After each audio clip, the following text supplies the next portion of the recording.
I'm always interested when I talk to you, John, is hot takes because you have them all the time, and you'll just throw them out casually. You'll just be like Sure. out with you and like in a buffet line, and you'll be like, you know what? Uh, Yeah. it's insert hot take here. But we were having a conversation. You started to say, Mhm. I was like, this is the hot take. Let's Yeah. tell me Oh your my, hot take for today. oh my gosh. I don't think Nickelback deserves all the hate. I think that they are a pretty fantastic band. And you know what? They are the victims of their own success, right? Like Hmm. when we were young, you couldn't turn the radio on without hearing, this is how you remind me. It right? Like it Oh, you turn it yeah. on and like this is how you remind me. Yes. But Everywhere. dude, like that guy can sing. Chad Kroger, he can So you're sing. saying that like if they weren't popular, then they wouldn't have to deal with this stuff. But it Oh, clearly like they're first of all, it's probably maybe popular for a reason. And second, it's like, well, the only reason people hate on them is because they had to hear them so much. it's also, everybody likes to say that it's because he's Canadian, right? Like that Yeah, exactly. it's This because Canadian people don't like bastard. him because he, dated Avril Lavigne, like Yeah, yeah.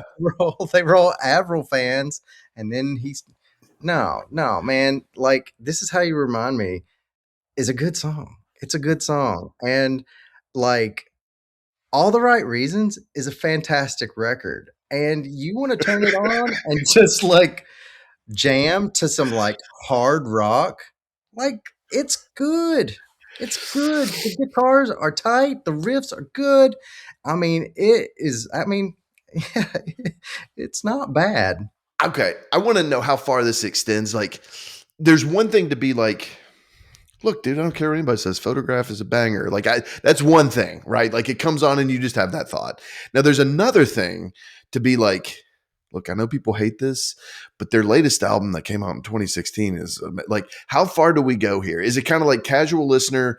You're going to defend them when people start trash talking them because they're an easy target or all of Yes. that? Or is it like secretly you've got like a Chad Kruger poster, whatever the guy's name is, like Yes. in your bedroom, and like how far do we go here? What's the scale of Nickelback Yeah. Well, appreciation? Chad Kroger instead of like Freddy Krueger's brother Chad, Okay, right? Um, I mean, and let's be honest, he looks like a guy you want to punch. He really yeah, does. He yeah. looks like somebody who's just like, oh god, His hair looks like dog ears. sure. He Yep. looks like the guy that you're just like, man, I want to just strangle him. Mm. But how So much do I listen to him? You know yeah, what? All the Right Reasons is a fantastic record. Silver Side Up is a great record. Long, yeah, they're great. Like the Long Road. Those are good records. They actually stand up. And I have to say that, like, so here's let me let this is how much I know about Nickelback. There are I haven't seen one in a long time, but you could turn on like Spotify or Apple Music and type in like, oh, I want to listen to Photograph or whatever. and anyway, you could turn it on and like it'll be like, Nickelback did it. But then you like might see another version of the same song. And mm, one time I like I clicked on the second one and it was just some very mediocre karaoke versions of these songs. And dude, like Chad brought it. Like mm, nobody else can do these songs. And they sound good because of him. This is my final say about Nickelback. yeah, If you talk to young people today, they yes, probably will stand up for Nickelback and not understand the hate I agree. because they are like when we grew up, probably Def Leppard would be a like a a good comparison. Like Yes, we kind of like knew Def Leppard, but I'm sure a lot of people who grew up with Def Leppard were like, that dude's only got one arm, right, right, yeah, you know? yep. and they No, probably like crapped on it because it was popular. yeah. So I'm just No, saying it's that. true. And there's also this thing now too, where it's like, and I've heard this from people who are, um, I don't know where we fall on the age scale. I guess technically maybe like the millennial, exennials, if you're that Gen X, whatever, right? But if you're born in 1990 and you didn't really remember the 90s as they happened, there's this whole nostalgic thing where it's like they can listen to Radiohead and then Matchbox 20 comes on next and they're like, it's all part of the same stew. And you want to be like, no, no, no, no, this is not part of the same stew. This is a very different thing. But if you're younger, you don't have the baggage of being like, this is this is cool and this is considered lame, and like you don't have to worry about that, so it's they're free to just listen to it all on its own merit. And I think you're right. I think if you talk to younger people, they're not going to be so encumbered with like the all the weight that we had to carry around of being like, this is stupid, Oh, I run into it all the time where we could probably name me and you specifically, or all of our friends for that fact, could like mention like a band and then where we felt like they jumped the shark, like Yes. you could point at like, oh, that record, if I say Weezer, you could be like, well, make believe Right. was questionable, right? Right. Like, and whenever Beverly Hills comes on, we kind of roll our eyes and go, oh, those guys. Yeah. Yeah. But like my daughter is 11 and she's like, Beverly Hills is a banger. I don't know what you're Right. talking about, you old fart. And I'm like, Yeah. what? And Oh I yeah. remember reading a thing about like Kanye West, for example. I can't believe I'm using them, but like he did, drop what was it, his like college dropout or whatever, all Yep. those first records, and he had this huge following, and then he came out with 808s and Heartaches, Hmm. which was all like auto tune and weird Hmm. and very sort of like lovey dovey, and that type of the like material was very different from these other records. Right. But people um like Little Nas and stuff grew up listening to that Right. because it was the new record that got released and they loved it. And that was their favorite Kanye record. And all these other people who like grew up with the other ones hated it. So Right. it's like where you end up with this divisive line in the sand where art before was cool and art after is not cool. It seriously is like jumping the shark. So I get it. And art is completely subjective. And we don't want our artists to be completely stuck in this sort of loop of producing the same stuff over No. and over again.